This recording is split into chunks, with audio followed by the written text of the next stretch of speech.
friends, we will begin with the series of videos on Introduction to C programming.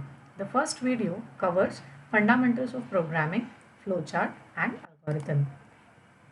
To start with, what is a program? Program is a set of instruction which is written to instruct the computer to perform certain tasks. Now the program can be written in low level language like machine language program or assembly language program. In machine language program, the program is written in the form of zeros and ones which the machine can understand. Assembly language code is the one where the program is written using certain mnemonics or short codes like add, sub and so on. High-level programming language makes use of constructs which the programmer can easily understand. And why do we write a program? We want to do some computation. Say for example, I want to find out x square plus y square plus square root of z. So to do this, I will write a set of instructions, tell the computer to perform this computation. Or maybe I want to perform certain other task, I write the program. Now, what are the features of C programming language? C code is very efficient and powerful. The code is easily ported to many different platforms, many computers which use different architectures of the processors. And also, C is important when it comes to embedded systems. We have a series of videos wherein we are learning how to code on Node MCU and also the Arduino kits and the Wish-Tree kits. So in particular, we will be focusing on C constructs which will be helpful in programming the embedded systems.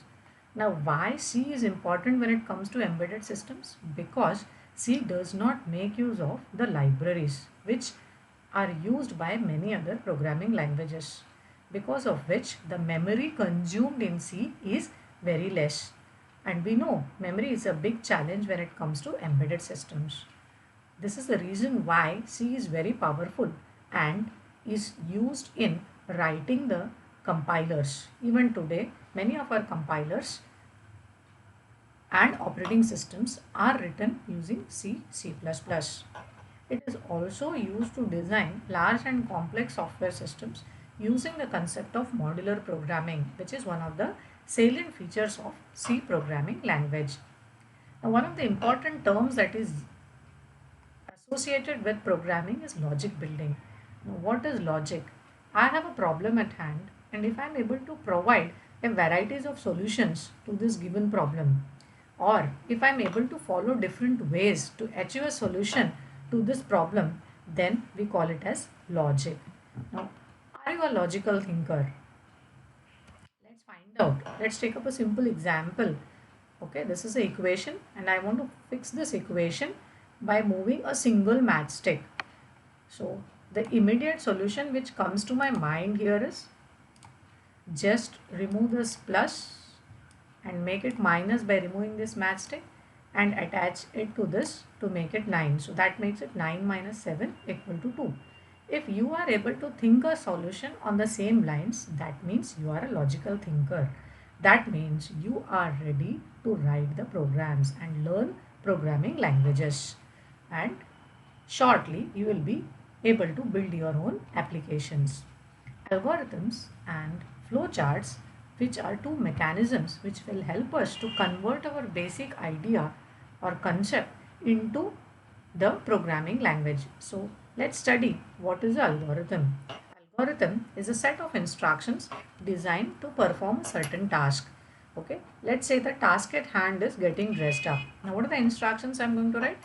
I will start with put on the red shirt, then the blue jeans, then the belt, the white socks and the sneakers. This is how probably I get ready. Now there may be possibility that some of these items may not be available in my wardrobe. So let's say how do I write the instructions in that case? So let's say my blue jeans is not available. So I put a conditional statement here. So yeah, I have some ifs and don'ts here. If my blue jeans is dirty, so probably I will go for the black jeans. Else I will continue with my choice of blue jeans. So probably I can write another if and don't statement, which we call it as if else statement popularly in the programming languages. If my sandals are missing, then I put on the sneakers. Else, I go on with the sandals. So these are the examples of algorithms written to perform a certain specific task. Now, flow chart is nothing but a diagrammatic representation of the algorithm. We all know visual aids help us in learning better. Okay, so that's why flow charts are written. Now, we start with a simple flow chart to print the message hello world 10 number of times. Now, if I have any activity in hand, like say I want to do 10 sit-ups. So how do I start with? I have a count and I go on measuring like 1, 2, 3, 4, and I do keep on counting till I reach some value. So here also we take some variable called as count variable and I start with the value 0. We print the message and each time the message is printed, the counter is going to be incremented by 1. And what do I do before printing the next message? I check if the value of the count has reached 10. If it has not reached, then I simply go back and print the hello world again. If the count value is less than 10, if the statement is false, then that means I have already printed the message 10 number of times and I simply come to the stop. Now there are various symbols which are used in flowcharts. Like I have this rounded rectangle which is used for start and stop, that they are used for begin and termination of the flowchart. Rectangles are used to do some perform some action. Parallelogram is used to perform some function and rhombus is used for condition check. So these are some specific symbols which are used to draw the flowcharts. This was arbitrary flowchart. Let me take up a real-time example. I want the computer to monitor the temperature of a particular room where the temperature sensor is installed. So let's say this temperature sensor is installed in a room, and based on the value of the temperature sensor, probably I want to perform certain action. If the value of the temperature is exceeding 50, so probably I want to send the SMS to the house owner and the fire brigade, then turn on the buzzer and also open the water solenoid and gas solenoid for safety purpose or precautionary measures. So let me take up another real life example. So this is an example of a lamp. I want to check if this lamp is working or not working. Okay, so let me write the algorithm and flowchart for this. So first we start with lamp does not work. Okay, so to start with we check with whether the lamp is plugged in or not. If it is not plugged in, simply plug in the lamp. If it is plugged in, then what is the next thing which I am going to check up is simply check out if the bulb is burned out or not. If the bulb is burned out, then simply I'll have to replace the bulb to make this lamp working. If the bulb is not burned out and lamp is also plugged in, that means I need to repair the lamp. So this is how I write the flow chart to check if the lamp is working properly or not.